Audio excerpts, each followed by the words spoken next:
You know, you hear people saying all the time that they've been triggered, that they've been traumatized, but what does that actually mean? What is trauma? Or they question, well, I went through this really hard thing or this really challenging thing or this really bad thing, but was it trauma? And there's so much worse out there. So maybe my suffering doesn't count. Your suffering counts, damn it, Mended Light.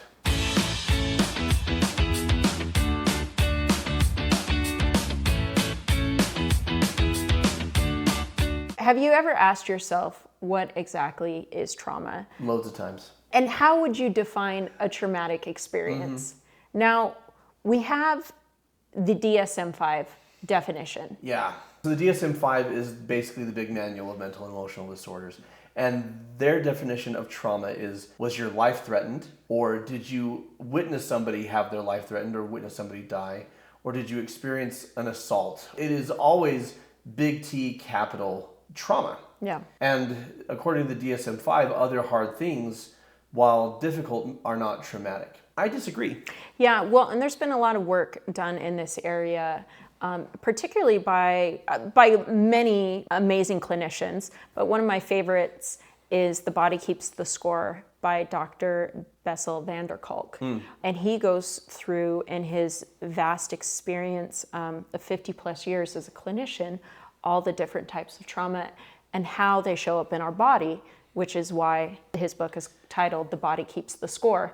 And so we're going to talk about trauma from the perspective of, I thought my world was safe, something happened, and I no longer feel safe. Or my world never did feel safe. Yes, that's what I was about to go into, because you have complex PTSD, right? Of repeat incidents of traumatic things. Right, right. And specifically, if you experienced trauma in childhood and you never had a safe place. So healing from trauma is learning to go back to the safe place that you had in your body and teaching your nervous system that you're still safe, physically, mentally, emotionally. And if you can't go back, creating that. Right. Healing is creating safety. And if you experience childhood trauma, it might be creating safety for the first time. Or if your life was safe and you experienced a traumatic event, it's a matter of going back to the safety you previously experienced.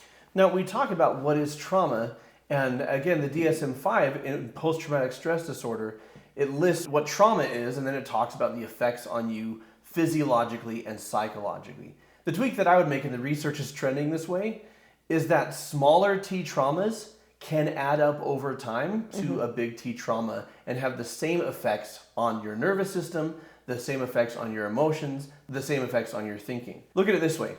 If I punch you once really hard in the shoulder... I don't want to know what that feels like. No, because I would never do that to you. But if I did, it would hurt and it would bruise. Right. But what would happen if I punched you 1,000 times softer? Right. At the end, it's going to have the same effect. Right.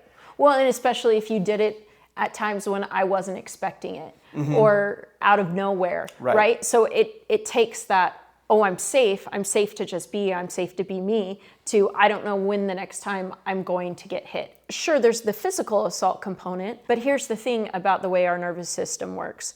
I mean, the age-old saying is, sticks and stones may break my bones, but words can never hurt me. The reality is, when we experience rejection or hurt or any other social pain, our nervous system responds in the same way that it responds if we were physically assaulted, right? And you talk about that a lot, of the social rejection and the bullying and so forth that you experienced as a kid. 10 years as a child. I never witnessed anyone dying. My life was never in danger, but I was taught every single day to be afraid to go to school, to be afraid to show my face, to be afraid of physical retribution, be afraid of physical punishment or social humiliation. And for someone who is relationship oriented, as you are, that is incredibly devastating. Yes. And it's also confusing, because it's like, well, if you were getting hit every single day, like some days you got hit or, you know, whatever, and like you occasionally experience that. But if you were getting physically hit every single day, like that's easy to communicate and that's easy to address. But it's like, I'm getting mocked, I'm getting made fun of, I don't feel like it's safe to be me. Like, how do you communicate that? And especially in the 80s, that wasn't taken as seriously. Psychological torment for sport. Great times in the public schooling system. So not everything scary or hard is traumatic, but if it affects your sense of safety and security, and negatively impacts how you view the world around you and your ability to function in it, that could be an indicator. So not everything that is scary or hard is traumatic. But the DSM-5 is accurate when it talks about the effects of trauma, and this is kind of how you can know if it was traumatic. First, exposure to trauma threatens one's sense of security or their beliefs about the world or their relationships. In other words, I felt like my world was safe, and now it's not anymore. Or I never felt like my world was safe. And two, it could be invasive thoughts and re-experiencing. So that could be thoughts or memories that just pop up when you don't want them to. Flashbacks, nightmares, feeling like the event is happening again. A physical response to reminders. So that could be sound, that could be smell, that could be someone's name, that could be environment. Well, and that looks like increased anxiety, depressed episodes, and increased fear and anger. This, by the way, is why I take issue with how people use the word triggered now, because they say triggered when they mean I don't like it or it's unpleasant, instead of I'm having a trauma response. Right. And they are two different things. Something happening that you don't like or someone saying something that you disagree with is not a triggering event, okay? But reliving a trauma, whether you feel like it's actually happening, and that's rare, actually believing that you're back in the time and place that it was happening. That you see that in the movies and it does happen, but more often you know exactly when and where you are, but it doesn't feel safe. Emotionally, it feels like you're back to where you were. Emotionally, it feels like the walls are closing in. Emotionally, it feels like I am not okay and this is not okay. Which of course leads to avoidance, because who wants to be around the things that make you feel that way? Right. So you're going to try and avoid the memory, the events, anything that could be triggering. I once read an analogy in a book where it's like getting thorns stuck in your body, and what we need to do is we need to pull the thorn out, clean the wound, and let it heal. But instead, we don't know how to do that, and so we build like this contraption around the thorn to keep it from getting bumped. And that's what we're doing when we're avoiding symptoms. Yeah. And when we experience trauma and we're triggered, it leads to negative changes in our moods or in our arousal. Arousal is when you are flooded with emotion. And in this case, it's not something that you experience as positive. So basically, there's a decline in your mood or in your thought patterns, and that can include things like memory problems that are exclusive to the event, negative thoughts or beliefs about oneself or the world, distorted sense of blame towards oneself or others, which is likely related to the event, being stuck in severe emotions related to the trauma, like horror or shame or sadness. It reminds me of, we did another video, we watched a clip from Ted Lasso, and he talked about his father taking his own life. And Ted Lasso's having these anxiety attacks, and he says to his therapist, I think what happened with my dad has something to do with my struggles. And she says, Ted, absolutely. And in that clip, I mean, it's been probably at least 25 years, right? Because he said he was a 16-year-old boy. Yeah. Like, he's at least in his early 40s. And how long do we carry around these wounds for decades, for a quarter of a century, for half of a century? And before we get to a place where we can't hold it together anymore, and we're sobbing on the phone with someone saying, I think this has something to do with it. We've been carrying that unneeded burden for so long just because we didn't know what to do with it. Or at least that's the way I feel about it. Like, so often I didn't know what to do with it. Yeah. Because I'm a doer. So I would have done it. Well, I would have done it. But you've experienced some traumas, and I think you've had this where you have a very reduced interest in things that you used to enjoy or be passionate about, which is also a sign of depression, but they overlap. And then feeling detached or isolated or disconnected from other people. So some of you are watching this and going, me also. I relate to that. I relate to that. Because these are all the subcategories of how PTSD shows up in our life from experiencing a trauma. And then increased arousal symptoms. So remember, arousal is when you're emotionally flooded. A high level of emotion. It has nothing to do with sexuality. Right. And so in this case, it refers to being on edge or being hypervigilant and wary and watchful of further threats. I mean, I think we're all wired to scan for danger. But if you've been through a trauma, it's kind of like when they say if you're a hammer, everything looks like a nail.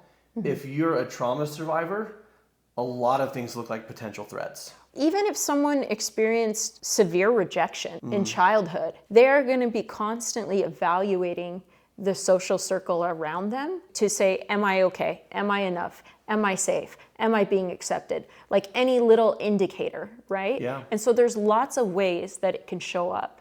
And while we need connection and we need acceptance and we need belonging, that connection and acceptance and belonging then becomes the trigger. Right. Right? And so there's all sorts of ways this can show up for us depending on our life experience.